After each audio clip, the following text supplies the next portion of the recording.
பிரியமானவர்களே, இந்த ஆன்லைன் மூலமாக வானத்தின் வாசல் சபையின்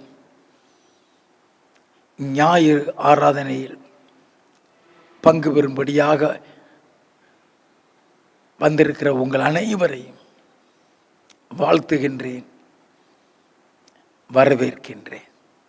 இந்த ஆராதனை மூலம் உண்டாகிற சகல ஆசீர்வாதங்கள், சமாதானம், சந்தோஷத்தை கர்த்தர் உங்களுக்கு பூரணமாய் கொடுத்து, இந்த காலை ஆராதனையில் கொடுக்கப்படுகிற தேவ செய்தி மூலம் அவர் உங்களுக்கு ஒரு விசேஷித்த மெய் ஞானத்தை கொடுத்து அவருடைய வருகையிலே இயேசுவோடு கூட இருக்கும்படியான கிருபையை செய்வாராக. இப்பொழுது நாம் எல்லாம் எழுந்து கர்த்தரை ஆராதிப்போம். ஆராதனை முடிந்ததும் ஆண்டவருடைய வார்த்தையை நாம் கேட்கலாம். அலங்கார வாசலிலே பிரவேசிக்க வந்து நிற்கிறோம், தேவ வீட்டின் நன்மையாலே நிரம்பிட வந்து நிற்கிறோம். அந்த பாடலை பாடி நாம் தேவ நாமத்தை இப்பொழுது மகிமைப்படுத்த போகிறோம். ஏன் சொன்னா, வேதத்துல அப்போஸ்தலர் 3ஆம் அதிகாரத்துல பேதுருவும் யோவானும் ஆலயத்துக்கு போறாங்க. அங்க ஒரு சப்பானி வந்து வெளியில உட்காந்துட்டு இருக்கான். அவன் இவங்க கிட்ட இருந்து ஏதாவது கிடைக்குமான்னு சொல்லி எதிர்பார்த்து கொண்டிருக்கிற நேரத்துல அவங்க என்ன சொல்றாங்க, வெள்ளியும் பொண்ணும் என்கிட்ட இல்லை, ஆனா நசனாக இயேசு கிறிஸ்துவின் நாமத்தில் நீ எழுந்து நடன்னு சொல்றாங்க. அந்த அற்புதம் எப்படி நடக்குது? அவங்க தேவாலயத்துல பிரவேசிக்கும் பொழுது அந்த அற்புதம் நடக்குது. அவன் குதித்து எழுந்து நடந்து தேவனை துதித்து ஆண்டவர் நாமத்தை மகிமைப்படுத்துறான். இந்த நேரத்திலையும் இந்த ஆன்லைன் மூலமாக இந்த நிகழ்ச்சியை பார்த்து கொண்ட அன்பு சகோதர சகோதரிகளே, ஒருவேளை நம்ம சபைக்கு போக முடியாத சூழ்நிலை காரணத்தின் நிமித்தமாக நம்ம வீட்டில இருந்து இந்த ஆராதனையை பார்த்து கொண்டிருக்கலாம். நீங்க கருத்தாக உண்மையோடு எப்படி சபையில ஆராதிப்பீங்களோ அதே மாதிரி நீங்க உங்கள் வீட்டிலேயே இருந்து நீங்க ஆராதிக்கிற வேளையில உங்களுடைய வாழ்க்கையில தேவனாகிய கர்த்தர் ஒரு மிகப்பெரிய அற்புதத்தையும் அடையாளத்தையும் செய்வாரு. அது மாத்திரமல்ல, தேவ செய்தியை நீங்க கேட்டுக்கொண்டிருக்கிற நேரத்துல கூட உங்களுடைய வாழ்க்கையில உங்களை ஆவி ஆத்துமா சரித்து பரிசுத்தப்படுத்தும்படியாக தேவனாகிய கர்த்தர் பேசுகிற வேளையில அந்த வார்த்தைகளை கேட்டு பரலோக சுதந்திரிக்கிற பிள்ளைகளாக உங்களை மாற்றி தேவனுடைய ராஜ்யத்தை எல்லாரும் பிரவேசித்து அவரோடு கூட நித்தியமாக எப்படி நம்ம இங்கே ஆராதிக்கிறோமோ அங்கேயும் அவரோடு கூட சேர்ந்து ஆராதிக்க நமக்கு கிருபை பாராட்டுவார். ஆகவே எல்லாரும் சேர்ந்து இந்த பாடல் எங்களோடு கூட சேர்ந்து பாடி தேவ நாமத்தை நாம் மகிமைப்படுத்துவோமா?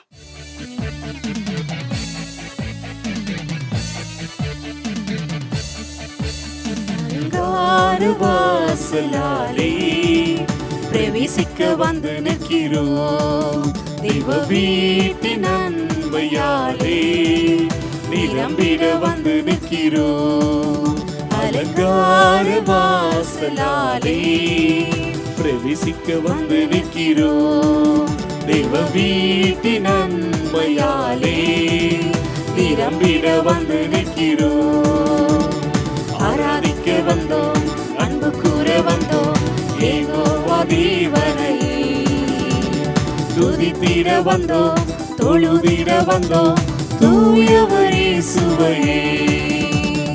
ஆராதிக்க வந்தோம், அன்பு கூற வந்தோம், யெகோவா தேவனையே துதித்திட வந்தோம், தொழுதிட வந்தோம், தூயவர் இயேசுவையே.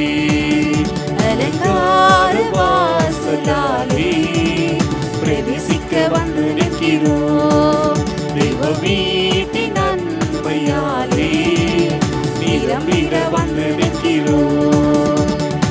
ஆலயம் செல்லுவதே அது மகிழ்ச்சியை தந்திடுதே. ஆலயம் செல்லுவதே அது மகிழ்ச்சியை தந்திடுதே. சபையுடனே உம்மை துதித்திடவே புது கிருபையும் கிடைத்திட்டதே. என் சபையுடனே உம்மை துதித்திடவே புது கிருபையும் கிடைத்திட்டதே. ஆராதிக்க வந்தோம், அன்பு கூற வந்தோம், யெகோவா தேவனையே துதித்திட வந்தோம், தொழுதிட வந்தோம், தூயவர் இயேசுவையே.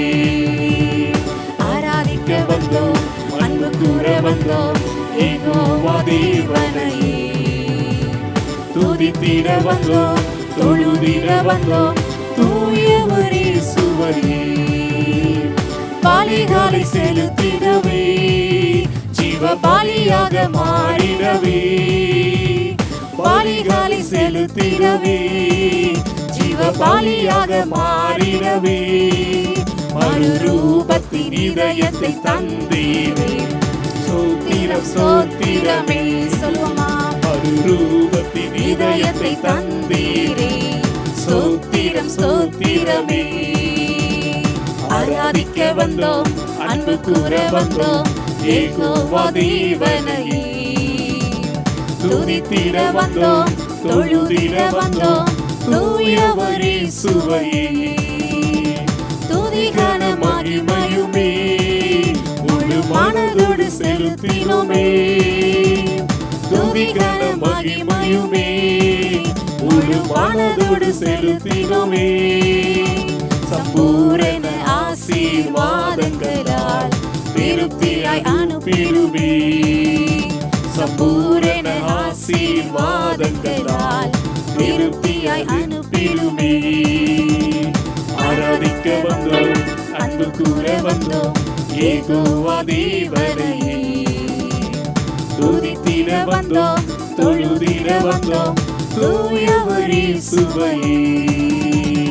ஜெயம் கொடுக்கும் எங்கள் தேவனுக்கு கோடி கோடி ஸ்தோத்திரம். வாழ்வளிக்கும் இயேசு ராஜாவுக்கு வாழ்நாளெல்லாம் ஸ்தோத்திரம். ஜெயம் கொடுக்கும் எங்கள் தேவனுக்கு கோடி கோடி ஸ்தோத்திரம். வாழ்வளிக்கும் இயேசு ராஜாவுக்கு வாழ்நாளெல்லாம் ஸ்தோத்திரம். நீதியின் கரத்தினால் தாங்கியே நடத்துவார். நீதியின் கரத்தினால் தாங்கியே நடத்துவார். கர்த்தரே என் பலன், எதற்குமே அஞ்சிலே. கர்த்தரே என் பலன், எதற்குமே அஞ்சிலே. ஜெயம் கொடுக்கும் எங்கள் தேவனுக்கு கோடி கோடி ஸ்தோத்திரம். வாழ்வளிக்கும் இயேசு ராஜாவுக்கு வாழ்நாளெல்லாம் ஸ்தோத்திரம். அற்புதம் செய்பவர், அகிலம் படைத்தவர். அற்புதம் செய்பவர், அகிலம் படைத்தவர். யுத்தத்தில் வல்லவர், மீட்பர் ஜெயிக்கிறார். யுத்தத்தில் வல்லவர், மீட்பர் ஜெயிக்கிறார். ஜெயம் கொடுக்கும் எங்கள் தேவனுக்கு கோடி கோடி ஸ்தோத்திரம். வாழ்வளிக்கும் இயேசு ராஜாவுக்கு வாழ்நாளெல்லாம் ஸ்தோத்திரம். ஜெயம் கொடுக்கும் எங்கள் தேவனுக்கு கோடி கோடி ஸ்தோத்திரம். வாழ்வளிக்கும் இயேசு ராஜாவுக்கு வாழ்நாளெல்லாம் ஸ்தோத்திரம். ஹல்லேலூயா ஹல்லேலூயா பாடுவேன், ஆனந்த துணியால் உயர்த்துவேன். ஹல்லேலூயா ஹல்லேலூயா பாடுவேன், ஆனந்த துணியால் உயர்த்துவேன். ஜெயம் கொடுக்கும் எங்கள் தேவனுக்கு கோடி கோடி ஸ்தோத்திரம். வாழ்வளிக்கும் இயேசு ராஜாவுக்கு வாழ்நாளெல்லாம் ஸ்தோத்திரம்.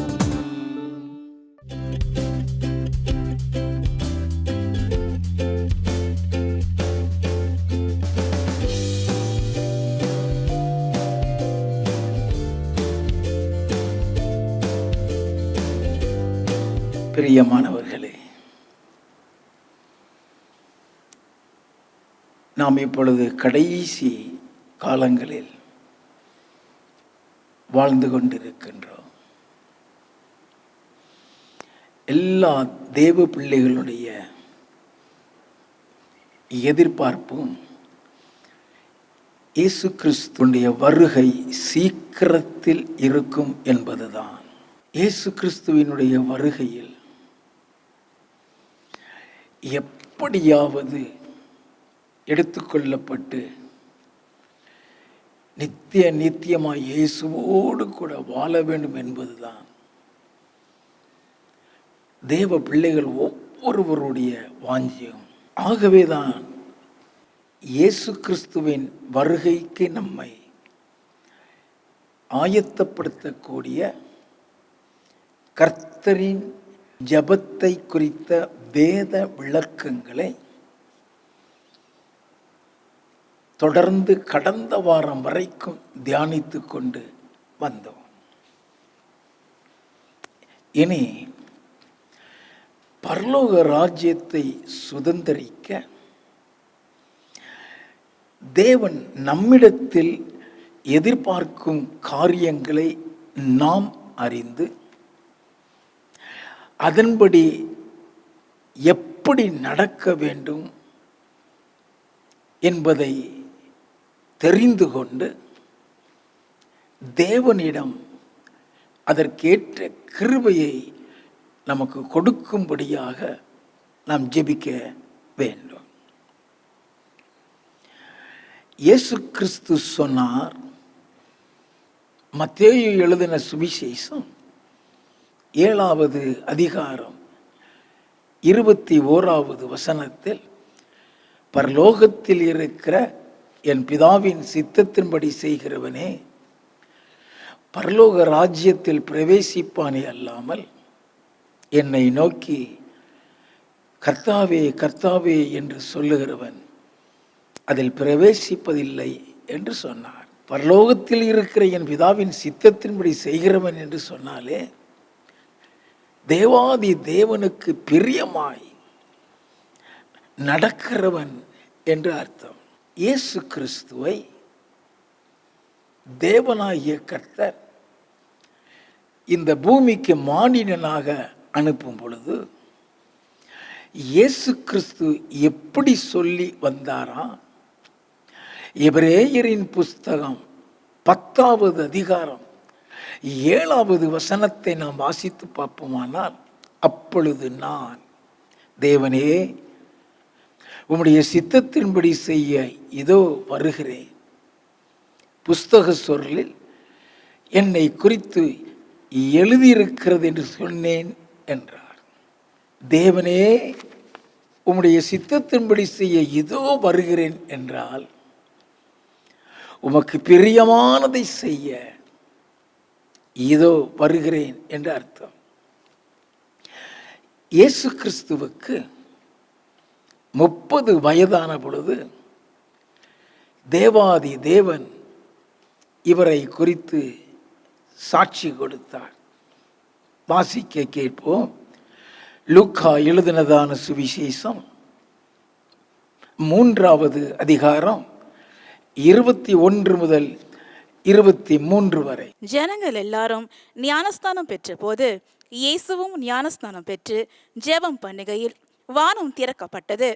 பரிசுத்த ஆவியானவர் ரூபம் கொண்டு புறாவை போல அவர் மேல் இறங்கினார்.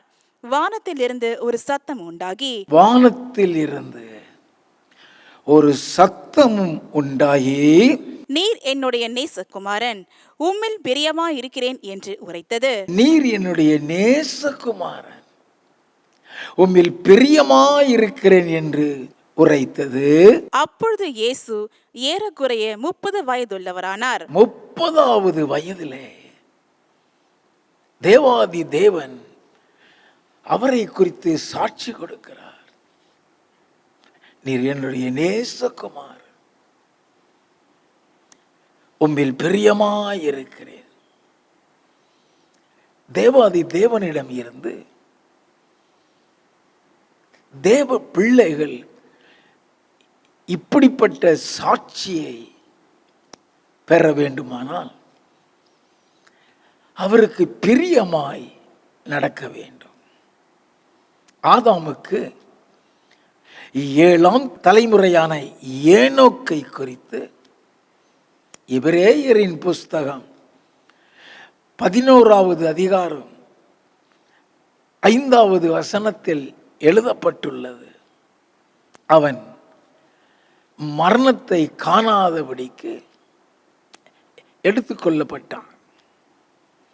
அவன் தேவனுக்கு பிரியமானவன் என்று அவன் எடுத்துக்கொள்ளப்படுவதற்கு முன்னமே சாட்சியும் பெற்றான்.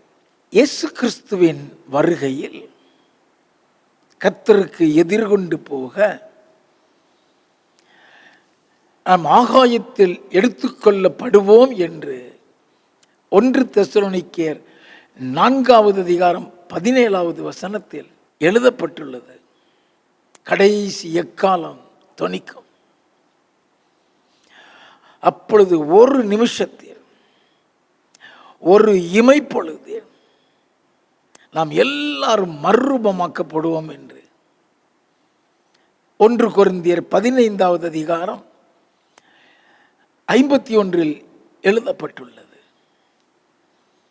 இயேசு கிறிஸ்துவினுடைய வருகையில் மறுரூபமாகி எடுத்துக்கொள்ளப்பட வேண்டுமானால் இந்த பூமியில் வாழும்போது தேவனுக்கு பிரியமாய் நடக்க வேண்டும். தானியேல் ஜெபித்துக் கொண்டிருந்த பொழுது, உபவாசித்து ஜெபித்துக் கொண்டிருக்கிறான். அப்பொழுது தேவதூதன் இறங்கி வருகிறார். தானியேல் 9:23 அவன் தானியேலை பார்த்து சொல்லுகிறான், நீ மிகவும் பிரியமானவன், ஆதலால் நீ வேண்டிக் கொள்ள தொடங்கின பொழுதே கட்டளை வெளிப்பட்டது, நான் அதை அறிவிக்க வந்தேன் என்று சொல்லுகிறான்.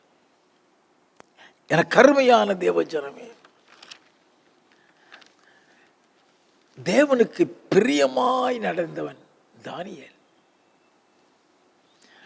பரலோக ராஜ்யத்தில் இருக்கிற என் பிதாவின் சித்தத்தின்படி செய்கிறவனே பரலோக ராஜ்யத்தில் பிரவேசிப்பான் என்று இயேசு சொன்னார். அப்படியானால் பரலோக பிதாவின் சித்தம் என்ன என்று நமக்கு எப்படி தெரியும்? யாருக்கும் தெரியாதே. தேவாதி தேவனுடைய சித்தத்தை நாம் அறிந்து கொள்ள வேண்டுமானால் தேவனாகிய கர்த்தர் தான் நமக்கு அதை சொல்லித்தர வேண்டும்.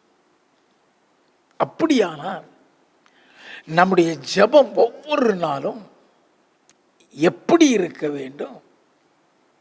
சங்கீத புஸ்தகம் 143வது சங்கீதம் 10வது வசனத்தை வாசித்து பார்த்தால், உமக்கு பிரியமானதை செய்ய எனக்கு போதித்தருளும், நீரே என் தேவன், உம்முடைய நல்ல ஆவி என்னை செம்மையான வழியில் நடத்துவாராக என்று நாம் ஒவ்வொரு நாளும் ஜெபிக்க வேண்டும். அப்படி ஜெபிக்கும் பொழுது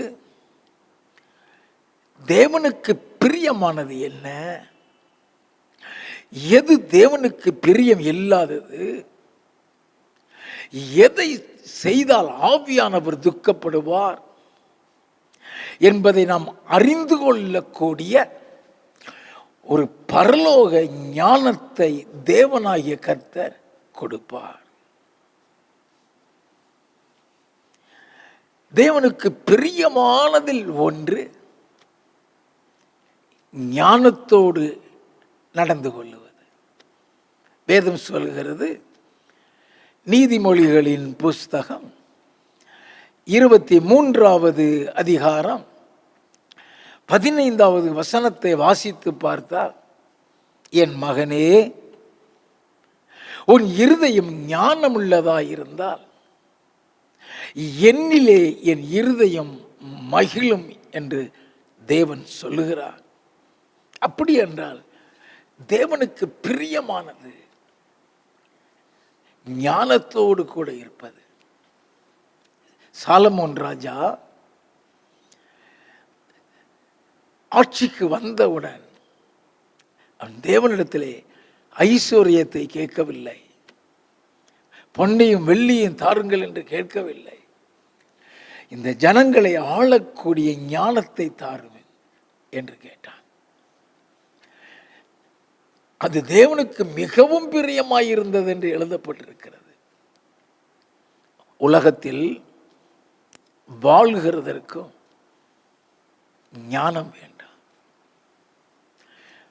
பரலோகத்தை சுதந்திரிக்கிறதற்கும் ஞானம் வேண்டும்.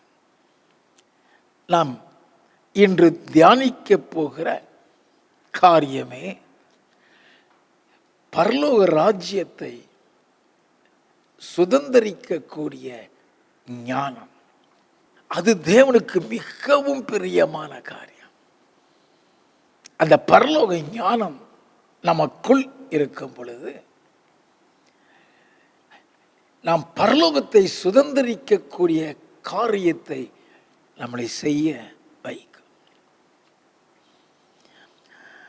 தானியேலின் புஸ்தகம் 12வது அதிகாரம் 2வது 3வது வசனங்களை வாசிக்க கேட்போம். பூமியின் தூளிலே நித்திரை பண்ணுகிறவர்களாகிய அநேகரில் சிலர் நித்திய ஜீவனுக்கும் சிலர் நித்திய நிந்தைக்கும் இகழ்ச்சிக்கும் விழித்து எழுந்திருப்பார்கள். கடைசி நாட்களில்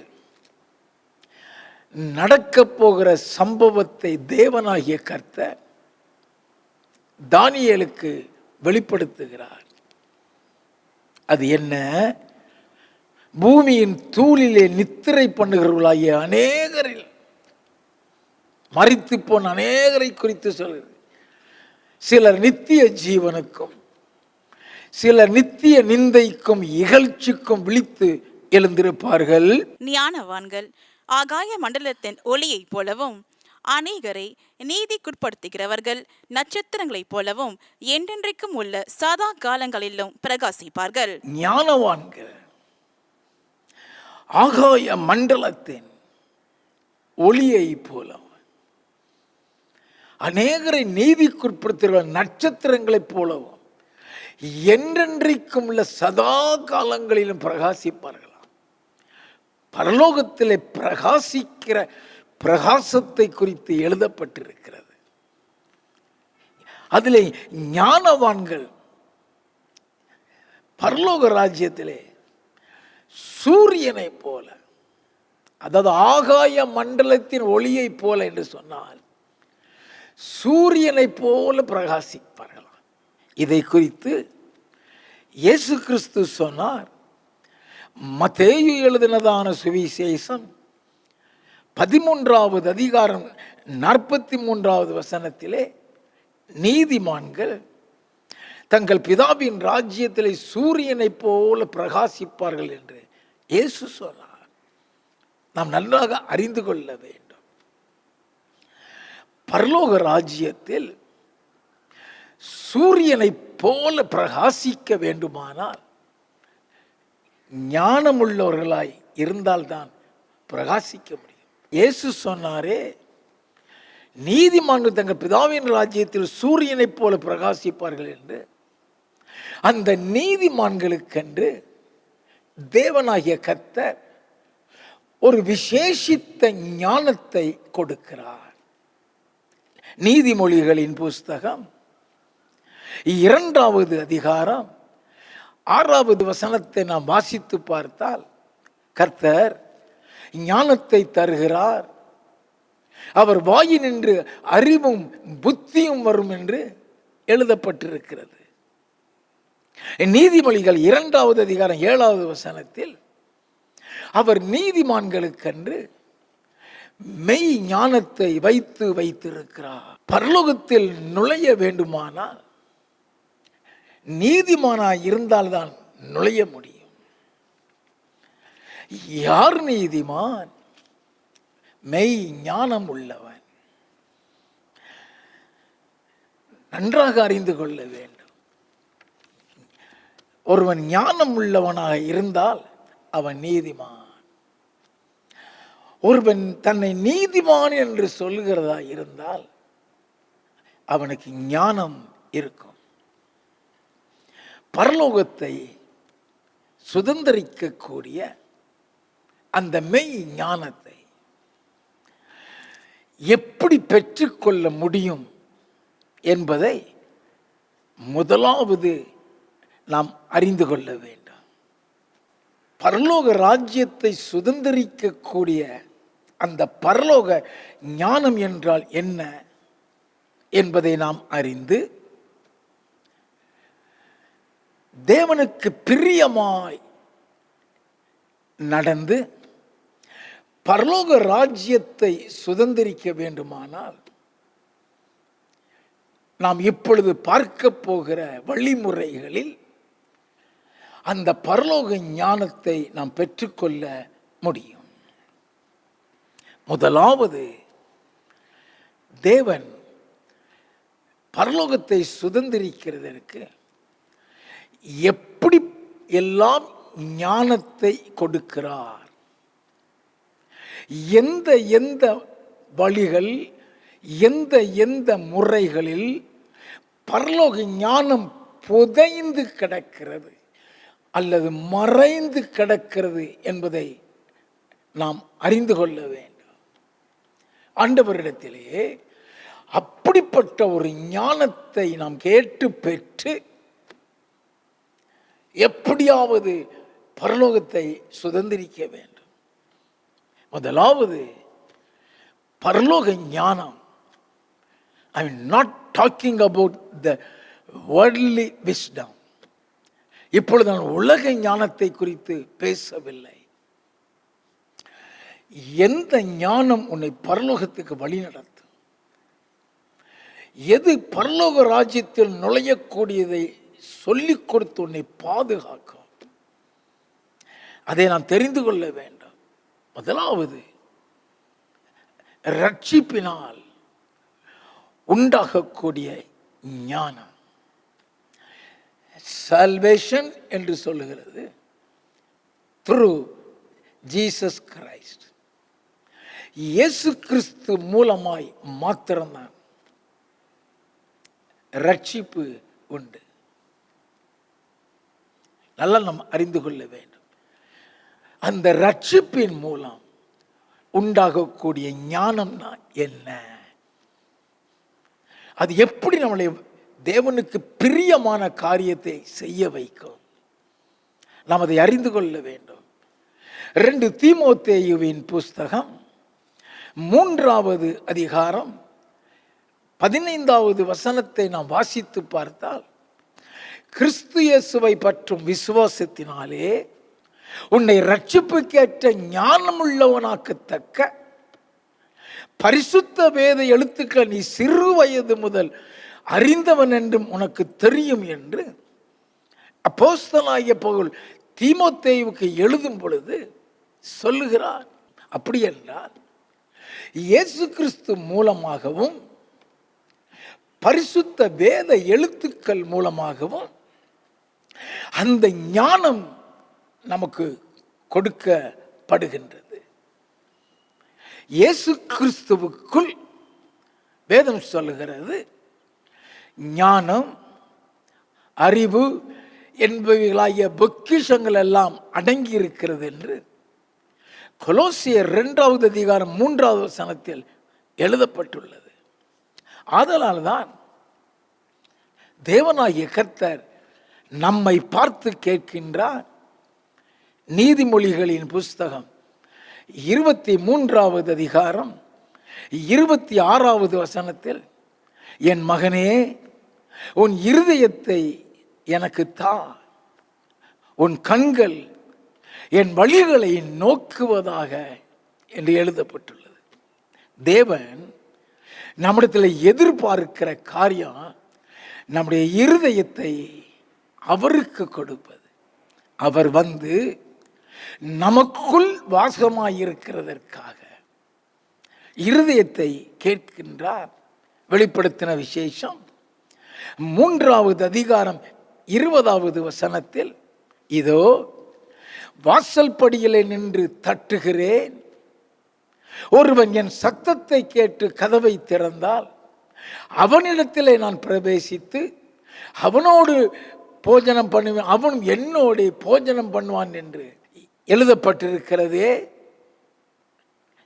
அவர் நம்முடைய இருதயத்திற்குள் வரும் பொழுது வேதம் சொல்கிறது, நீதிமொழிகளின் புஸ்தகம் 8வது அதிகாரம் 12வது வசனத்தில், ஞானமாகிய நான் விவேகத்தோடைய வாசம் பண்ணி நல் யுக்தியான அறிவுகளை கண்டடைகிறேன்.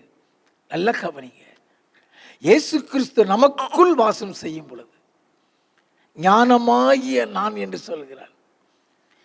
விவேகத்துடன் வாசம் பண்ணி நல் யுக்தியான அறிவுகளை கண்டு அவர் நமக்குள் வந்து வாசம் செய்யும் பொழுது அதில் விவேகம் உண்டு, நல் யுக்தியான அறிவுகள் நமக்கு உண்டாகும். நீதிமொழிகள் 8வது அதிகாரம் 14வது வசனத்தை வாசித்து பார்த்தால், ஆலோசனையும் மெய் ஞானமும் என்னுடையவைகள், நானே புத்தி, வல்லமை என்னுடையது என்று எழுதப்பட்டிருக்கிறது. ஆலோசனையும் மெய்ஞானமும் என்னுடையவைகள், நானே புத்தி என்று சொல்லுகிறாரே.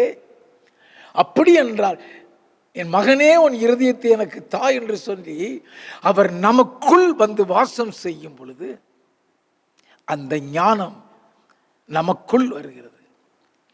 எப்பொழுது அவர் நமக்குள் வருகிறார், நம்மை அவருக்கு ஒப்பு கொடுத்து நம்முடைய பாவங்கள் எல்லாம் மன்னிக்கப்பட்டு நாம் பரிசுத்தமாக்கப்படுகிறோமே, அதாவது நீதிமானாக. அப்படி நீதிமானாக நாம் மாற்றப்பட்ட உடனேயே இயேசு கிறிஸ்து நமக்குள் வந்து அந்த மெய் ஞானத்தை நமக்கு கொடுக்கிறார். அதனால் தான் நீதிமொழிகளின் புஸ்தகம் 2வது அதிகாரம் 6வது 7வது வசனத்தில் கர்த்தர் ஞானத்தை தருகிறார், அவர் வாயினின்று அறிவும் புத்தியும் வரும் என்று எழுதப்பட்டிருக்கிறது. நீதிமொழிகள் 2:7 அவர் நீதிமான்களுக்கென்று மெய் ஞானத்தை வைத்திருக்கிறார். அந்த ஞானம் நம்மை பரலோகத்திற்கு அப்படியே வழி நடத்தக்கூடியது. அந்த ஞானம் எது தேவனுக்கு பிரியமானது அந்த பாதையில் நம்மை வழி நடத்தும். இயேசு கிறிஸ்து எரிகோவிலே அவர் போய்கொண்டிருக்கிறார். வேதம் சொல்லுகிறது, லூக்கா எழுதினதான சுவிசேஷம் 19வது அதிகாரம் 1வது வசனத்தில் இருந்து வாசித்து பார்த்தால், இயேசு கிறிஸ்து எரிகோவில் பிரவேசித்து அதன் வழியாக நடந்து போகையில் ஆயக்காரருக்கு தலைவனும் ஐஸ்வர்யவானுமாய் இருந்த சகையு எனப்பட்ட ஒரு மனுஷன், டாக்ஸ் கலெக்டர், இயேசு எப்படிப்பட்டவரோ என்று அவரை பார்க்க வகை தேடினான். பார்க்க முடியல, கூட்டம். ஆகவே அவன் குள்ளனானபடியால் ஜனக்கூட்டத்தில் அவரை காணக்கூடாமல் அவர் போகும் வழியிலே முன்னாக ஓடி அவரை பார்க்கும்படி ஒரு காட்டத்தி மரத்தில் ஏறி உட்கார்ந்திருக்கிறார். இயேசு அந்த இடத்திலே வருகிறார். இயேசு அந்த இடத்தில் வந்த பொழுது அண்ணாந்து பார்த்து அவனை கண்டு, சகையுவே, நீ சீக்கிரமாய் இறங்கி வா, இன்றைக்கு நான் உன் வீட்டிலே தங்க வேண்டும் என்கிறார். It is a call from the Lord. நல்லா கவனிங்க, it's a call from the Lord. Zacchaeus immediately obeyed to the call of God. அவன் சீக்கிரமாய் இறங்கி சந்தோஷத்தோடு அவரை அழைத்து கொண்டு போனான். லூக்கா எழுதினதான சுவிசேஷம் 19வது அதிகாரம் 8வது வசனத்தில் இருந்து வாசித்தால், சகையு கர்த்தரை நோக்கி, ஆண்டவரே, என் ஆஸ்தியில் பாதியை ஏழைக்கு கொடுக்கிறேன். நான் ஒருவனிடத்தில் எதையாகிலும் அநியாயமாய் வாங்கினதுண்டானால் நாளத்தனையாய் திருப்ப செலுத்துகிறேன். அதுதான் தேவனுக்கு பிரியமானது. நல்ல கவனிங்க, அவனுக்குள்ள ஒரு பெரிய மனமாற்றம். ஆண்டவர் சொன்னாரா, ஏழைக்கு கொடுன்னு சொன்னாரா, உன் வீட்டில் வந்து தங்குறேன்னு சொல்ற, இடம் கொடுக்கிறான். இடம் கொடுத்த உடனே இயேசு கிறிஸ்துவுக்குள் இருந்த ஞானம், அந்த ஞானம் அவருக்கு பிரியமானது எது என்பதை கண்டறியும். நல்லா கவனிங்க, மெய் ஞானம் என்று சொல்லப்பட்டிருக்கிறது. நீ ரட்சிக்கப்பட்டிருக்கிறியா? நீ ரட்சிக்கப்பட்டிருக்கிறதுனுடைய அடையாளமே அந்த மெய் ஞானம் தான். நல்லா கவனி, உனக்குள்ள இயேசு வந்துட்டாலே பரலோக ஞானம் வந்துத்தானாக வேண்டும். அப்பொழுதுதான் நீ நீதிமான். இயேசு என்ன சொன்னார்? இயேசு அவனை நோக்கி, இன்றைக்கு இந்த வீட்டுக்கு ரட்சிப்பு வந்தது, இவனும் ஆபிரகாமுக்கு குமாரனாயிருக்கிறானே, எப்படி இவனுக்கு ரட்சிப்பு வந்தது? அவருக்கு பிரியமானதை செய்கிறேன் என்று சொல்லுகிறான். எது ரட்சிப்பினால் உண்டாகிற ஞானம்? நீ எந்த காரியத்தை நீ தேவனுக்கு பிரியமாய் செய்கிறாய்? இவர் என்னுடைய நேசகுமாரன், இவரில் பிரியமாயிருக்கிறேன் என்று இயேசுவை குறித்து சாட்சி கொடுத்தார். ஏனோக்கை குறித்து இவன் தேவனுக்கு பிரியமானவன் என்று அவன் எடுத்துக்கொள்ளப்படும் முன்பாக சாட்சியை பெற்றான். தானியேலை பார்த்து நீ மிகவும் பிரியமானவன் என்று தேவதூதன் சொல்கிறான். எனக்கு அருமையான தேவ ஜனமே,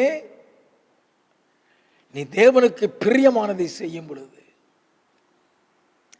அவருக்கு பிரியமானவனாக மாறுகிறாய். எதற்கு இந்த ரட்சிப்பின் ஞானம்? எதற்கு தேவனாய் கர்த்தர் இந்த மெய் ஞானத்தை கொடுக்கிறார்? அவருக்கு பிரியமாய் நடக்க. அதுதான் அந்த ஞானம். அந்த ஞானம் அவருக்கு பிரியமான காரியத்தின்படி உன்னை நடக்க வைத்து உன்னை பரலோகத்துக்கு கொண்டு போயிடும். அவருடைய வருகையில எடுக்க வைக்கும். தேவனே, உமக்கு பிரியமானதை செய்ய எனக்கு போதித்தரலாம். உம்முடைய நல்ல ஆவி என்னை செம்மையான பாதையில் நடத்துவாராக என்று நீ ஒவ்வொரு நாளும் நீ ஜெபிக்கும் பொழுது உனக்கு அந்த மெய் ஞானத்தை கொடுப்பார். அவருக்கு எது பிரியமானதோ அதன்படி அந்த ஞானம் உனக்கு சொல்லிக் கொடுத்து நடக்க வைக்கும்.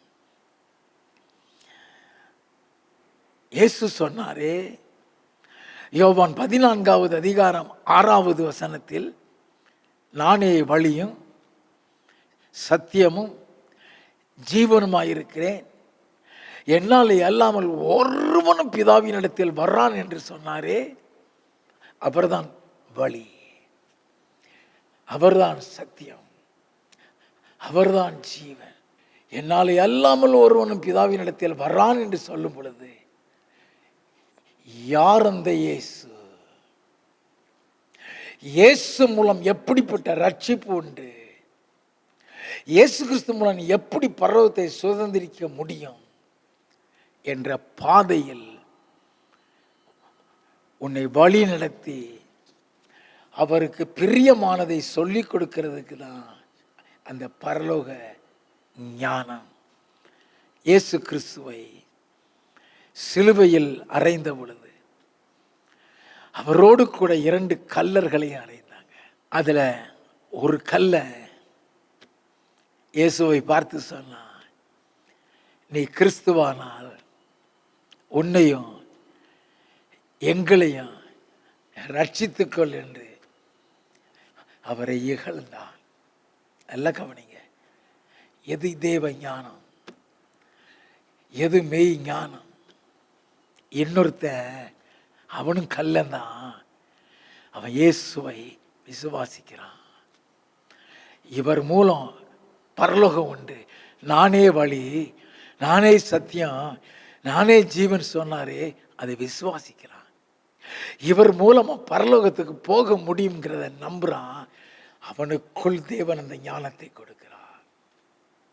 ஆகவே அந்த மற்ற கல்லன் சொல்லுகிறான், நீ இந்த ஆக்கினைக்குட்பட்டவனாய் இருந்தோம் தேவனுக்கு பயப்படுகிறது இல்லையா? நாமோ நியாயப்படி தண்டிக்கப்பட்டிருக்கிறோம், நாம் நடப்பித்தவைகளுக்கு தக்க பலனை அடைகிறோம். இவரோ தகாததொன்றையும் நடப்பிக்கவில்லையே என்று அவனை கடிந்து கொண்டு இயேசுவை நோக்கி, ஆண்டவரே, நீர் உம்முடைய ராஜ்யத்தில் வரும்போது அடியனை நினைத்தருளும் என்றானே. அதுதான் பரலோக ஞானம், அதுதான் மெய் ஞானம். அதுதான் நீதிமான்களுக்கு கொடுக்கப்படுகிற ஞானம். அவன் இயேசுவை விசுவாசித்த பொழுதே அவன் நீதிமானாக்கப்படுகிறான். இயேசு அவனை நோக்கி சொன்னார், இன்றைக்கு நீ என்னோடு கூட பரதீசில் இருப்பாய் என்று மெய்யாகவே உனக்கு சொல்லுகிறேன். அந்த ஞானம் இயேசுவுக்கு பிரியமானதை பேச வைத்து மரண நேரத்தில் அவனை பரலோகத்துக்கு கொண்டு போயிருச்சியா. அதுக்கு பேரு தான் பரலோக ஞானம் அல்லது மெய் ஞானம். அது இயேசு கிறிஸ்து மூலமாய் ரட்சிக்கப்பட்ட உடனே நமக்கு கொடுக்கப்படுகிறது. நம்பர் 2, தேவ கட்டளைகள் மூலம், வேத வசனத்தின் மூலம் ஞானம் கொடுக்கப்படுகின்றது. வாசிக்க கேட்போம். உபாகமம் 4வது அதிகாரம் 5வது 6வது வசனங்கள். நீங்கள் சுந்தரித்துக் கொள்ளும்படி பிரவேசிக்கும் தேசத்தில் நீங்கள் கை கொள்ளும் பொருட்டு என் தேவனாகி கர்த்தர் எனக்கு கற்பித்தபடியே நான் உங்களுக்கு கட்டளைகளையும் நியாயங்களையும் போதித்தேன். நாங்கள் மோசே சொல்கிறான், நீங்கள் சுதந்திரித்துக் கொள்ளும்படி பிரவேசிக்கும் தேசத்தில் நீங்கள் கை கொள்ளும் பொருட்டு என் தேவனாகிய கர்த்தர் எனக்கு கற்பித்தபடியே நான் உங்களுக்கு கட்டளைகளையும் நியாயங்களையும் போதித்தேன். ஆகையால் அவைகளை கை கொண்டு நடவுங்கள். அவைகளை கை கொண்டு நடவுங்கள். ஜனங்களின் கண்களுக்கு முன்பாகவும் இதுவே உங்களுக்கு ஞானமும் விவேகமாய் இருக்கும். எது? அவருடைய கட்டளையின்படி நடக்கிறது. அது என்ன ஞானம்? அது எப்படிப்பட்ட விவேகம்? அது உன்னை பரலோகத்துக்கு கொண்டு போறது. அந்த ஒவ்வொரு கட்டளையும் அது தேவனுக்கு பிரியமானது அதில் எழுதப்பட்டிருக்கும். நம்ம எப்படி நடக்கணும், நீ பரலோகத்தை சுதந்திரிக்கணும்னா எப்படி நடக்கணும், அதுதான் கட்டளை. வேதம் சொல்லுகிறது, இதுவே உங்களுக்கு ஞானமும் விவேகமுமாய் இருக்கும். அவர்கள் இந்த கட்டளைகளை எல்லாம் கேட்டு இந்த பெரிய ஜாதியே ஞானமும் விவேகமும் உள்ள ஜனங்கள் என்பார்கள். நல்ல கவனிங்க. நீ அந்த கட்டளையின்படி நடக்கும் பொழுது உலகம் உன்னை பார்த்து சொல்லும், இந்த பெரிய ஜாதியே ஞானமும் விவேகமும் உள்ள ஜனங்கள். அவருடைய கட்டளையில, அவருடைய கற்பனைகளில, அவருடைய நியாயங்களில், அவருடைய நியாய பிரமாணங்களில் ஞானம் புதைந்து கிடக்கிறது. ஆகவே தான் தேவனாகிய கர்த்தர் யோசுவாவை பார்த்து சொன்னார். யோசுவாவின் புஸ்தகம் 1வது அதிகாரம் 7வது 8வது வசனத்தை நாம் வாசித்து பார்த்தால், கர்த்தர் யோசுவாவை பார்த்து, என் தாசனாகிய மோசே உனக்கு கற்பித்த நியாய பிரமாணத்தின்படி எல்லாம் செய்ய கவனமாயிருக்க மாத்திரம் மிகவும் பலங்கொண்டு திடமனதாயிரு. நீ போகும் இடமெல்லாம் புத்திமானாய் நடந்து கொள்ளும்படிக்கு அதை விட்டு வலது இடதுபுறம் விலகாதிருப்பாயாக. ஆண்டவர் சொல்லிக் கொடுக்கிறார். இந்த நியாயப்பிரமாண புஸ்தகம் உன் வாயை விட்டு பிரியாதிருப்பதாக, இதில் எழுதியிருக்கிறபடி எல்லாம் நீ செய்ய கவனமாயிருக்கும்படிக்கு இரவும் பகலும் அதை தியானித்துக் கொண்டிருப்பாயாக. அப்பொழுது நீ உன் வழியை வாய்க்க பண்ணுவாய், அப்பொழுது புத்திமானாயும் நடந்து கொள்ளுவாய். அந்த வசனங்கள்ல, அந்த நியாய பிரமாணங்கள்ல, அந்த நியாய பிரமாண புஸ்தகத்தில் அல்லது இந்த வேதத்தில் எழுதியிருக்கிற வசனம் வார்த்தைகள்ல ஞானம் புத்தி அடங்கியிருக்கிறது என்று ஆண்டவர் சொல்லுகிறார். சங்கீதக்காரர் சொன்னார், சங்கீத புஸ்தகம் 119வது சங்கீதம் 97வது வசனத்தில் இருந்து வாசித்து பார்த்தால், உமது வேதத்தில் நான் எவ்வளவு அவ்வளவு பிரியமாயிருக்கிறேன். நாள் முழுவதும் அது என் தியானம். ஏன் அவ்வளவு பிரியமா? நீர் உம்முடைய கற்பனைகளை கொண்டு என்னை என் சத்துருக்களிலும் அதிக ஞானம் உள்ளவனாக்குகிறீர். அவைகள் என்றென்றைக்கும் என்னுடனே இருக்கிறது. அந்த ஞானம் அவருடைய கற்பனைகளை கொண்டான். உம்முடைய சாட்சிகள் என் தியானமாய் இருக்கிறபடியால் எனக்கு போதித்தவர்கள் எல்லாரிலும் அறிவுள்ளவனாய் இருக்கிறேன் என்கிறார். உம்முடைய கட்டளைகளை நான் கை கொண்டிருக்கிறபடியால் முதியோர்களை பார்க்கலாம் ஞானமுள்ளவனாய் இருக்கிறேன்.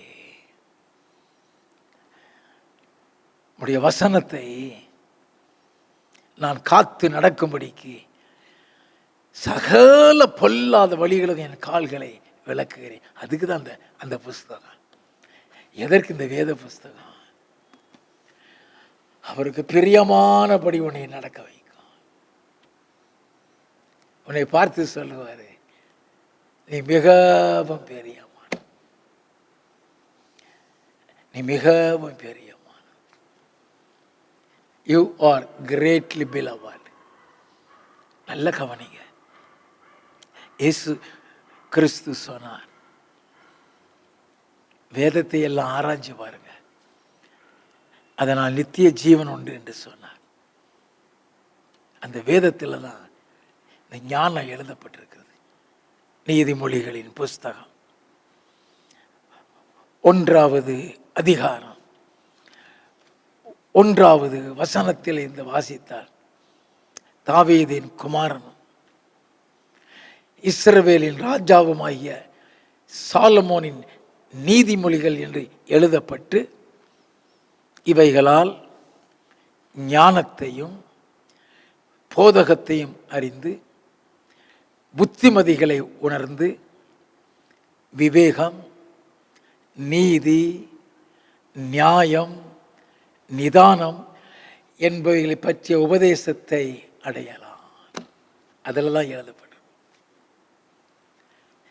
எவ்வளவுத்துக்கு எவ்வளவு வேதத்தை வாசிக்கிறோமோ, எவ்வளவுத்துக்கு எவ்வளவு அவருடைய கட்டளைகள் படி நடக்கிறோமோ, பரலோகத்தை சுதந்திரிக்கக்கூடிய ஞானத்தை கொடுப்பார். ஒரு முறை ஒரு எத்தியோப்பிய மந்திரி எருசலேமில் போய் தேவ ஆலயத்திலே தேவனை ஆராதித்து விட்டு அவனுடைய தேசத்துக்கு திரும்பி போகிறான். அப்படி போகும் பொழுது வேத புஸ்தகத்தை வாசித்துக்கிட்டே போகிறான். கர்த்தருடைய தூதன் பிலிப்பை நோக்கி, நீ எழுந்து தெற்கு முகமாய் எருசலேமிலிருந்து காசா பட்டணத்துக்கு போகிற வனாந்திர மார்க்கமாய் போன்னு சொன்னான். அப்போஸ்தலர் 8:26 அப்படிதான் எழுதப்பட்டிருக்கிறது. அப்போஸ்தலர் நடவடிக்கை 8வது அதிகாரம் 29 இருந்து வாசித்து பார்த்தால் ஆவியானவர், நீ போய் அந்த ரதத்தோடு சேர்ந்து கொண்டு பிலிப்புடனே சொல்லுகிறார். அப்பொழுது பிலிப்பு ஓடி போய் அந்த ரதத்துக்கிட்ட சேர்ந்துட்டான். அப்போ அந்த மந்திரி ஏசாயா தீர்க்கதரிசி ஆகமத்தை வாசிக்கிறதை கேட்டு, நீ வாசிக்கிறது கருத்து உனக்கு புரியுதான்னு கேட்குறான். அதுக்கு அவன், ஒருவன் எனக்கு தெரிவிக்காவிட்டா அது எனக்கு எப்படியா தெரியும் என்று சொல்லி பிலிப்பு தன்னோடு ஏறி உட்காரும்படி சொல்லி அவனை வேண்டிக் கொண்டான். வேதம் சொல்லுகிறது, அப்போஸ்தலர் 8:35 இருந்து நாம் வாசித்து பார்க்கும் பொழுது, அப்பொழுது பிலிப்பு பேசத் தொடங்கி அவன் வாசித்த வேத பகுதியில் இருந்து இயேசு கிறிஸ்துவை குறித்து பிரசங்கித்தான். அப்படி என்றால் அவன் வாசித்த வேத பகுதி ஏசாயா தீர்க்கதரிசியின் புஸ்தகம் 53வது அதிகாரத்தில் இயேசு கிறிஸ்துவை குறித்து எழுதப்பட்டிருக்கிறது. அவன் வாசித்த வேத வாக்கியம், அவர் ஒரு ஆட்டை போல் அடிக்கப்படுவதற்கு கொண்டு போகப்பட்டார். மயிர் கத்தரிக்கிறவனுக்கு முன்பாக சத்தமிடாது இருக்கிற ஆட்டுக்குட்டியை போல அவர் தமது வாயை திறவாதிருந்தார். அவர் தம்மை தாழ்த்தின பொழுது அவருடைய நியாயம் எடுத்து போடப்பட்டது. அவருடைய ஜீவன் பூமியிலிருந்து எடுபட்டு போயிட்டு அவருடைய வம்சத்தை யாராலே சொல்லி முடியும் என்பது அந்த பகுதியை உள்ள வசனத்தில் மறைந்து கிடக்கிற தேவ ரகசியங்களை எடுத்து அவனோடு பேசுகிறான். வேதம் சொல்லுகிறது, அப்போஸ்தலர் 8:35, அப்பொழுது பிலிப்பு பேசத் தொடங்கி இந்த வேத வாக்கியத்தை முன்னிட்டு இயேசுவை குறித்து பிரசங்கிக்கிறார். அவ்வளவுதான். அவனுக்குள் ஒரு விசுவாசம். இயேசுவை விசுவாசிக்கிறான், ஏற்றுக்கொள்கிறான். அவங்க தண்ணி உள்ள பகுதியா போறாங்க. அப்பொழுது மந்திரி, இதோ தண்ணி இருக்கிறது, நான் ஞானஸ்நானம் பெறுவதற்கு தடை என்ன? எப்படி அதை கேட்க முடிந்தது? அது பரலோக ஞானம். உனக்குள்ள இயேசு வந்துட்டாரா, உன்னை வழி நடத்துவார். நல்ல கவனிங்க. அந்த வசனம் இயேசுவை அறிந்து கொள்ள வைக்கிறது. அந்த வசனம் இயேசுவை விசுவாசிக்க வைக்கிறது. அந்த வசனம் இயேசுவை ஏற்றுக்கொள்ள வைக்கிறது. இப்பொழுது இயேசு கிறிஸ்துவுக்குள் இருந்த ஞானம், அறிவு என்கிற பொக்கிஷம் இவனுக்குள் வருகிறது. ஏன் ஞானஸ்நானத்தை சொல்லுகிறான்? அந்த ஞானஸ்நானத்தில் பரலோகம் இருக்கிறது. நல்லா கவனிங்க. இயேசு கிறிஸ்து சொன்னார், மார்க்கு 16வது அதிகாரம் 16வது வசனத்தில், விசுவாசம் உள்ளவனாகி ஞானஸ்நானம் பெற்றவன் ரட்சிக்கப்படுவான், விசுவாசியாதவனும் ஆக்கினைக்குள்ளாக தீர்க்கப்படுவான் என்று எழுதப்பட்டிருக்கிறது. விசுவாசம் உள்ளவனாகி ஞானஸ்நானம் பெற்றவன் தான் ரட்சிக்கப்படுவான். ஆதலால் தான் மந்திரியிடம் பிலிப்பு கேட்கிறார், நீ முழு இருதயத்தோடு விசுவாசித்தால் தடையில்லை. அப்பொழுது அவன் இயேசு கிறிஸ்துவை தேவனுடைய குமாரன் என்று விசுவாசிக்கிறேன் என்று சொல்லி ரதத்தை நிறுத்த சொன்னான். பிலிப்பு மந்திரி இருவரும் தண்ணீரில் இறங்கினார்கள். பிலிப்பு அவனுக்கு ஞானஸ்நானம் கொடுத்தான். இதற்கு அர்த்தம் என்ன? எப்படி ஞானஸ்நானம் எடுக்க முடிந்தது? நீங்க 1000 உபதேசம் கேட்டாலும் எடுக்க மாட்டேங்கிறீங்களே. உனக்குள்ள இயேசு வந்துட்டா அந்த ஞானத்தை கொடுப்பாரு. அது மெய் ஞானம், அது பரலோக ஞானம். அந்த வசனத்தை தான் வாசிக்கிறான். அதனுடைய விளக்கம் சொல்ல உடனே அவனுக்குள்ள அந்த ஞானம், அது பரலோக ஞானம். எப்பொழுதுமே தேவனாகிய கர்த்தர் இந்த ஞானத்தை கொடுத்து பரலோகத்துக்கு வழி நடத்துவார். நம்பர் 3, பரிசுத்த ஆவியினால் உண்டாகிற ஞானம். இயேசு கிறிஸ்துவை குறித்து வேதம் சொல்லுகிறது. ஏசாயா தீர்க்கதரிசியின் புஸ்தகம் 11வது அதிகாரம் 2வது வசனத்தை வாசித்து பார்த்தால், ஞானத்தையும் உணர்வையும் அருளுகிற ஆவியும் ஆலோசனையையும் பலனையும் அருளும் ஆவியும் அறிவையும் கர்த்தருக்கு பயப்படுற பயத்தையும் அருளும் ஆவியுமாகிய கர்த்தருடைய ஆவியானவர் அவர் மேல் தங்கியிருப்பார். நல்ல கவனிங்க. பரிசுத்த ஆவியின் மூலமாக தேவனாகிய கர்த்தர் இயேசு கிறிஸ்துவுக்கு ஞானத்தையும் உணர்வையும் ஆலோசனையையும் பலனையும் அறிவையும் கர்த்தருக்கு பயப்படுகிற பயத்தையும் கொடுக்கிறார். அந்த பரிசுத்த ஆவியிலே அவர் நிறைந்தவராய் வேதம் சொல்கிறது, லூக்காவின் புஸ்தகம் 4வது அதிகாரம் 1, 2 வசனத்தை வாசித்து பார்த்தால், இயேசு கிறிஸ்து பரிசுத்த ஆவியால் நிறைந்தவராய் யோர்தானை விட்டு திரும்பி ஆவியானவராலே வனாந்திரத்திற்கு கொண்டு போகப்பட்டு 40 நாள் பிசாசினால் சோதிக்கப்பட்டார். அந்த 40 நாளும் பிசாசை அவருடைய ஞானத்தினால் ஜெயித்தாராம். எப்படி? அவன் சொன்ன ஒவ்வொரு காரியத்திற்கும் வேத வசனத்தை எடுத்து போட்டார். அதற்கு தான் அந்த ஞானம். ஆகவே தான் அவர் பரிசுத்த ஆவியில் நிறைந்து செல்லுகிறார். தேவனாகிய கர்த்தர் அவரை 40 நாள் உபவாசத்துக்கு கொண்டு போகும் பொழுது பரிசுத்த ஆவியிலே நிறைந்து கொண்டு செல்கிறார். பரிசுத்த ஆவியின் மூலம் அந்த ஞானத்தை அவருக்கு கொடுக்கிறார்.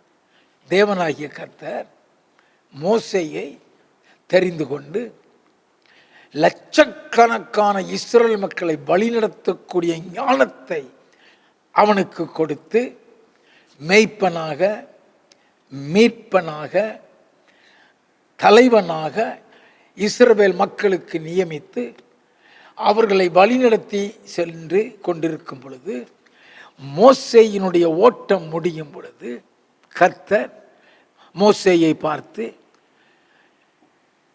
யோசுவாவின் மீது உன்னுடைய கரத்தை வைத்து உனக்குள் இருக்கிற உன்னுடைய கணத்தில் கொஞ்சம் அவனுக்கு கொடுன்னு சொல்றார். வேதம் சொல்கிறது, உபாகமம் 34வது அதிகாரம் 9வது வசனத்தில், மோசே நூனின் குமாரனாய யோசுவாவின் மேல் தன் கைகளை வைத்தபடியினால் அவன் ஞானத்தின் ஆவியினால் நிறையப்பட்டான்.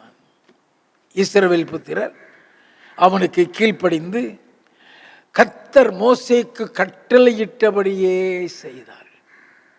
அந்த ஞானம் அவனுக்குள்ள நல்லா கவனித்துக் கொள்ள வேண்டும். அந்த பரிசுத்த ஆவி மூலம் ஞானத்தை கொடுக்கின்றார்.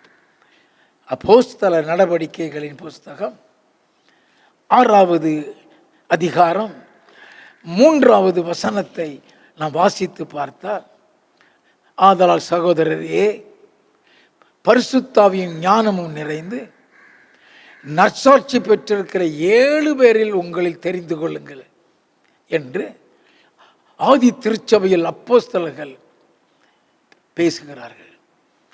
பரிசுத்த ஆவியின் ஞானமும் நிறைந்து என்று சொல்கிறார்கள். அப்போஸ்தலர் 6வது அதிகாரம் 5வது வசனம். இது இந்த யோசனை சபையார் எல்லாருக்கும் பிரியமாயிருந்தது.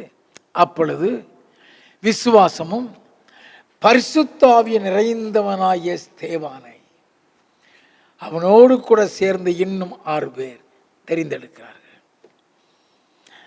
வேதம் சொல்லுகிறது, அவனுக்கு விரோதமான பொய் சாட்சிகளை கொண்டு வந்து அவனை கல்லெறிகிறார்கள். அப்போஸ்தல நடவடிக்கைகள் 7வது அதிகாரம் 57வது வசனத்தில் இருந்து வாசித்து பார்த்தால், அவர்கள் உரத்த சத்தமாய் கூக்குரலிட்டு காதுகளை அடைத்து கொண்டு ஒருமனப்பட்டு அவன் மேல் பாய்ந்து அவனை நகரத்துக்கு புறம்பே தள்ளி அவனை கல்லெறிந்தார்கள். ஸ்தேவானை கல்லெறிந்து அவனை சாகுற லெவலில் கொண்டு போறாங்க. அவனோ மரிக்கிறதற்கு முன்பாக, கர்த்தராகிய இயேசுவே என் ஆவியை ஏற்றுக்கொள்ளும் என்று அவன் தொழுது கொள்க அவனை கல்லெறினாங்க. அப்பொழுது அவனுக்குள் இருந்த ஆவியானவர், ஏனென்றால் அவன் பரிசுத்த ஆவியில் நிறைந்திருக்கிறான் என்று அப்போஸ்தலர் 7:55 எழுதப்பட்டிருக்கிறது. அவனுக்குள் அந்த ஞானத்தை கொடுத்து வேதம் சொல்லுகிறது, அவனோ முழங்கால் படியிட்டு, ஆண்டவரே இவர்கள் மேல் இந்த பாவத்தை சுமத்தாதிரும் என்று மிகுந்த சத்தமிட்டு சொன்னான். இப்படி சொல்லி நித்திரை அடைந்தான் என்று எழுதப்பட்டிருக்கிறது. மரிக்கும் முன்பாக, ஆண்டவரே இவர்கள் மீது இந்த பாவத்தை சுமத்தாதிரும் என்று என் ஆண்டவர் இயேசு ஜெபித்தாரே, பிதாவே இவர்களை மன்னியும், தாங்கள் செய்கிறது இன்னதென்று அறியாதிருக்கிறார்கள் என்று சொன்னாரே. அதே மாதிரி அவன் ஜெபிக்கின்றான். எனக்கு அருமையான தேவ ஜனமே, அப்படி ஜெபித்து மரித்தா இயேசுவின் வருகையிலே அவன் உயிர் தெழுந்து மறுரூபமாக்கப்பட்டு இயேசுவோடு இருப்பான். நல்ல கவனிங்க, இந்த ஞானம் அவரோடு கூட நம்மளை கொண்டு போய் சேர்க்கும். எப்படியெல்லாம் தேவனாகிய கர்த்தர் நமக்கு ஞானத்தை கொடுப்பார் என்று 3 காரியங்களை இன்றைக்கு பார்த்தோம். ஒன்று, ரட்சிப்பினால் உண்டாகிற ஞானம், தேவ கட்டளைகள் மூலம் உண்டாகிற ஞானம், பரிசுத்த ஆவியினால் உண்டாகிற ஞானம். இந்த பரலோகத்தை சுதந்திரிக்கிற, தேவனுக்கு பிரியமாய் நடக்கிற இந்த ஞானத்தை குறித்த அடுத்த பகுதியை அடுத்த ஞாயிற்றுக்கிழமை காலை 9 மணிக்கு உங்களோடு கூட இந்த வார்த்தையை தொடர்ச்சியை பேசுவேன். இவ்வளவு நேரமும் ஆண்டவருடைய ராஜ்யத்தை சுதந்திரிக்க, அவருடைய வருகையில் எடுத்துக்கொள்ளப்பட எப்படிப்பட்ட ஞானம் தேவை? ஞானவான்கள் ஆகாய மண்டலத்தின் ஒளியை போல பிரகாசிப்பார்கள். பரலோகத்துக்குள்ள போனோம்னா ஒரு பரலோக ஞானம் வேணும் என்பதை குறித்து ஒரு சிறிய பகுதியை இன்றைக்கு தியானித்திருக்கிறோம். இப்பொழுது நாம் ஜெபித்து நாம் முடிக்கலாம். எங்கள் அன்பின் பிதாவே, இந்த ஆன்லைன் மூலமாக உம்முடைய வார்த்தையை கேட்டுக்கொண்டிருந்த அத்தனை மக்களையும் ஆசீர்வதிப்பீராக. இந்த பரலோக ஞானத்தை அவர்களுக்கு கொடுத்து உம்முடைய வருகையில் எப்படியாவது எடுத்துக்கொள்ளப்பட உமக்கு பிரியமானபடி நடக்க செய்வீராக. ஒவ்வொருவரையும் ஆசீர்வதியும். இயேசு கிறிஸ்துவின் நாமத்தில் ஜெபிக்கிறேன் பிதாவே, ஆமென். என் ஆத்துமாவே கர்த்தரை ஸ்தோத்திரி, என் முழு உள்ளமே அவருடைய பரிசுத்த நாமத்தை ஸ்தோத்திரி. என் ஆத்துமாவே கர்த்தரை ஸ்தோத்திரி, அவர் செய்த சகல உபகாரங்களையும் மறவாதே. நம்முடைய கர்த்தராய் இயேசு கிறிஸ்துவினுடைய கிருபையும், பிதாவாகிய தேவனுடைய அன்பும், பரிசுத்த ஆவியானுடைய ஐக்கியம் நம் அனைவரோடும் கூட எப்பொழுதும் எப்பொழுதும் சதா காலம் இருப்பதாக. இப்பொழுது ஆசீர்வாத ஜெபம். எல்லாம் எழுந்து நிற்போம். கர்த்தர் உங்களை ஆசீர்வதித்து உங்களை காக்க கடவர். கர்த்தர் தம்முடைய முகத்தை உங்கள் மேல் பிரகாசிக்க பண்ணி உங்கள் மேல் கிருபையாய் இருக்க கடவர். கர்த்தர் தம்முடைய முகத்தை உங்கள் மேல் பிரசன்னமாக்கி எப்பொழுதும் எப்பொழுதும் சமாதானம் காட்டில் கடவர். ஆமென். ஒரு முக்கியமான அறிவிப்பை சொல்லுகிறேன், கவனியுங்கள். ஒவ்வொரு ஞாயிற்றுக்கிழமையும் மாலை 7 மணிக்கு சுகமளிக்கிற அக்கினி அபிஷேக ஆராதனை நடந்து கொண்டிருக்கிறது. இன்றைக்கு சாயந்தரம் குடும்ப வாழ்க்கையில் ஏன் சாபங்கள், ஏன் தருத்திரங்கள், ஏன் வியாதிகள், ஏன் தோல்விகள் என்ற தலைப்பில் குடும்ப வாழ்க்கையில் மறைந்து கிடக்கிற சாபங்களை குறித்து வேத வசன அடிப்படையில் தேவ செய்தி எடுத்து குடும்பங்களில் மறைந்து கிடக்கிற சாபங்களை முறிக்கிற ஜபத்தை ஏறெடுக்கிறேன். ஆகவே இன்று சாயந்தரம் 7 மணிக்கு நடைபெறுகிற சுகமளிக்கும் அக்கினி அபிஷேக ஆராதனையை இந்த ஆன்லைன் மூலமாக காண தவறாதீர்கள். ஜாஃப்ரி மினிஸ்ட்ரீஸ் சென்னை என்ற யூடியூப் மூலமாக மாலை 7 மணிக்கு இந்த சாப முறிவு ஜபத்திலே பங்கு பெற்றுக் கொள்ளுங்கள். கடந்த வாரம் பொய் சொல்வதனால் உண்டாகிற சாபங்களை பார்த்தோம். பேதுருவுக்கு முன்பாக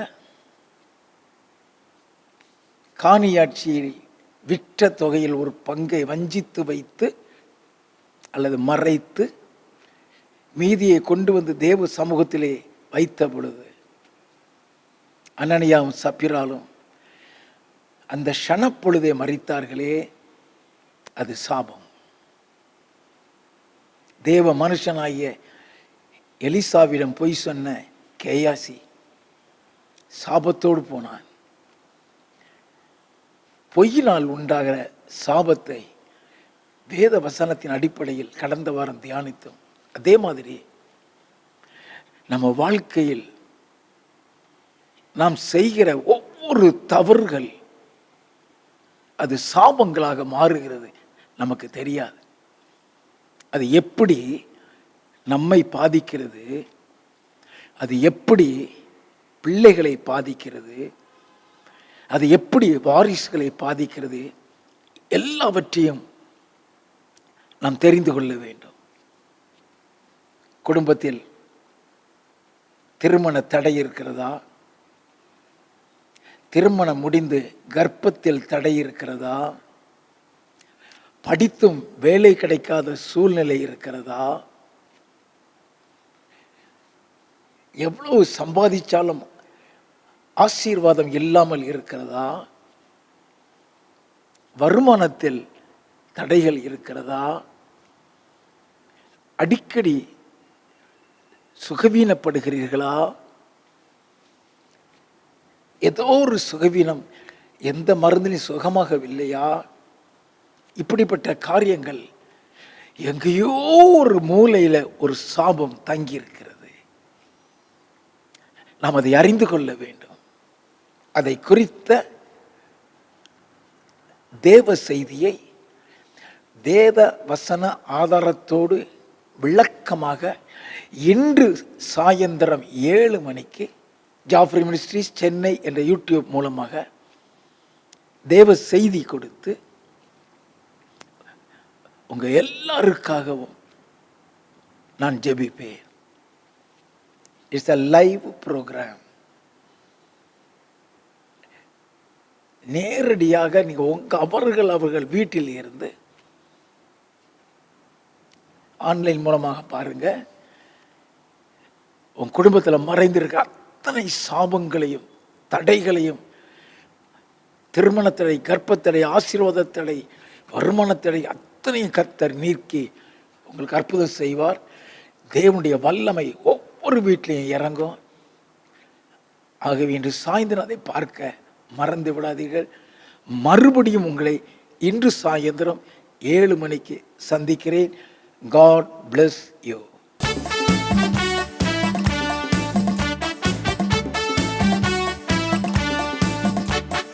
ஜெயம் கொடுக்கும் எங்கள் தேவனுக்கு கோடி கோடி ஸ்தோத்திரம். வாழ்வளிக்கும் இயேசு ராஜாவுக்கு வாழ்நாளெல்லாம் ஸ்தோத்திரம்.